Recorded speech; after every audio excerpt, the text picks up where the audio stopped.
Bonjour la classe. Je m'appelle Michael Osu-Tebri. Cela veut dire je me nomme Michael Osu-Tebri. Mon nom de famille c'est Osu-Tebri ou bien Tebri. Et mon prénom c'est Michael. N'est-ce pas? La dernière semaine, nous avons fait une fiche d'identité. Une fiche d'identité. C'est-à-dire comment remplir une fiche d'identité, une fiche personnelle. Disons, vous voyagez, à l'étranger, et à l'arrivée à l'aéroport ou bien quelque part, on va vous donner une fiche à remplir. Comment est-ce que vous allez remplir cette fiche d'identité? On a vu tout ça là. Nom, prénom, nationalité, état civil, situation matrimoniale, profession, et ainsi de suite. Aujourd'hui, nous allons voir comment s'exprimer ou bien former la phrase négative. Comment former la phrase négative? Donc allons en classe. Let's get to class and discuss or go through how to express yourself in French negatively, not in the affirmative way. Nous avons, avant de commencer, il faut comprendre les déterminants.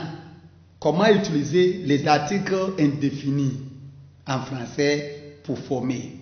En français, si vous allez utiliser ou bien vous allez former une phrase négative, il faut supprimer une, un, des, du, de la et ainsi de suite. Cela veut dire un, une, de la, de, du, ainsi de suite. Deviennent, de ou des apostrophes.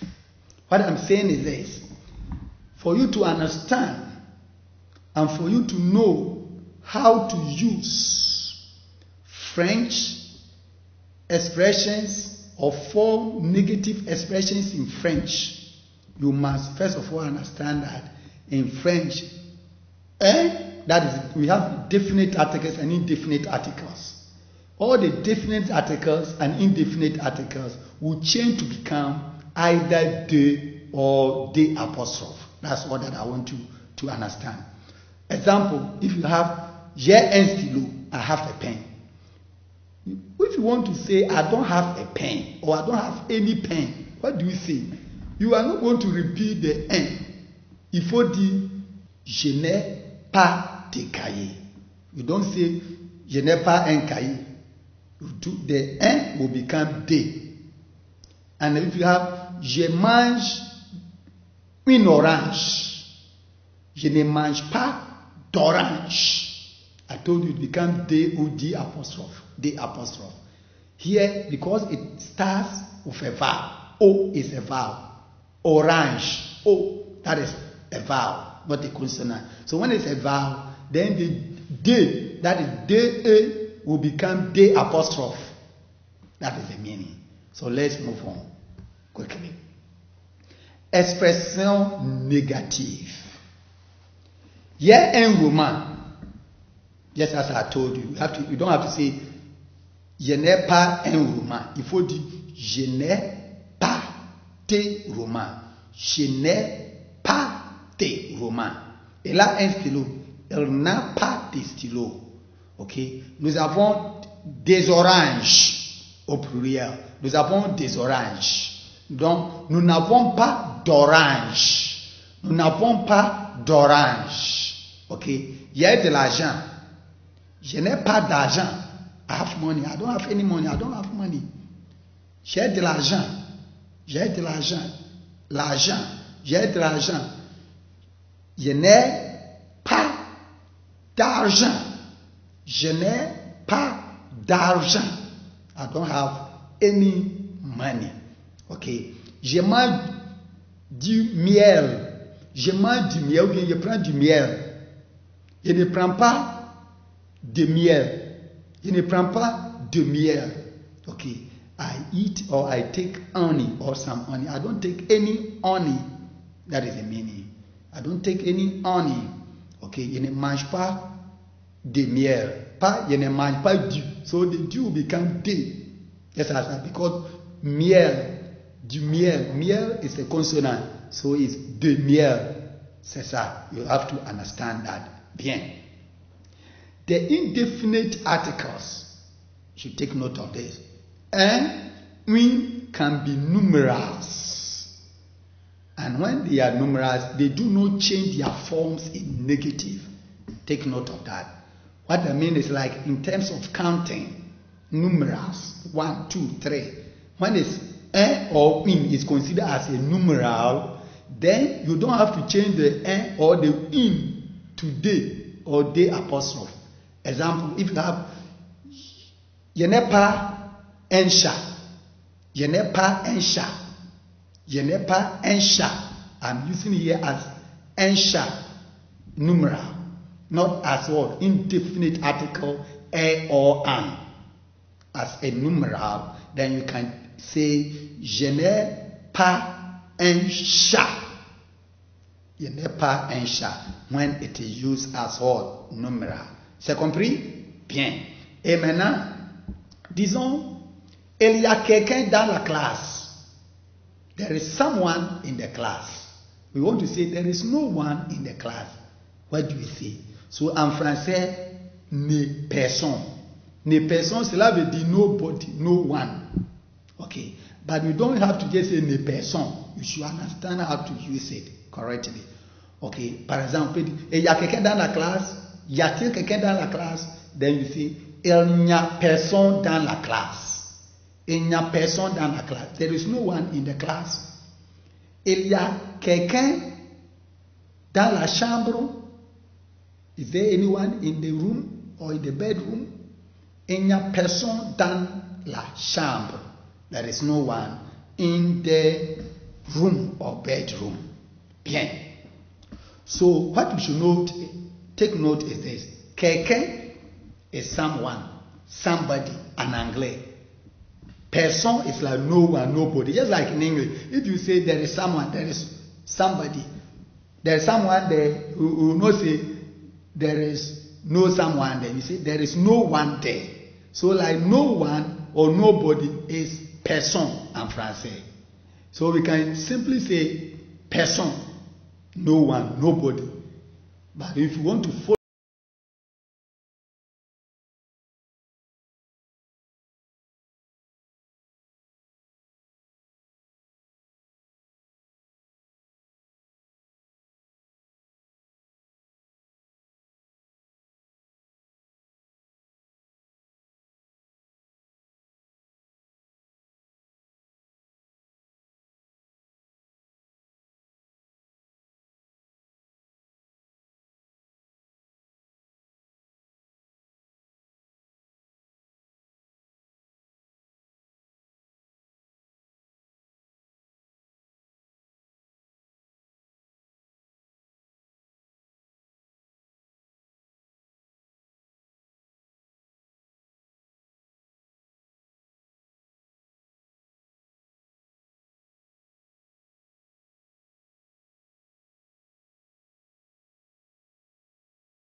Je sais parler. I know how to talk or say something.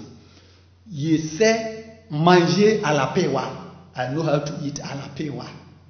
Je sais danser. Je sais danser. I know how to dance. Okay? I know how to dance. Je sais chanter. Louez le nom du Seigneur, il est roi. Okay? I know how to sing. Je sais chanter. Je connais Mensa. Je connais Audrey. Je connais Monsieur Tabri. Je connais David. Vous voyez ça? You know someone. Then you use connaître. Je connais. You know how to do something, you use savoir. And you have to know how to conjugate savoir and connaître. Savoir, this is how you conjugate. Je sais, tu sais, il, elle sait, nous savons, vous savez, il, elle savent. And then connaître. Je connais, tu connais, il, elle connaît. Nous connaissons, vous connaissez, il, elle connaissent. That is it. When you get to the il connaît, ou bien elle connaît, you have to use what is called accent chapeau. The I, you put accent circumflex on the I, and then the T. Don't forget that. That is what you should take note of. C'est ça la différence entre connaître et savoir. C'est compris? Il y a des questions? Il y a des problèmes? Ok, on peut continuer. Merci bien.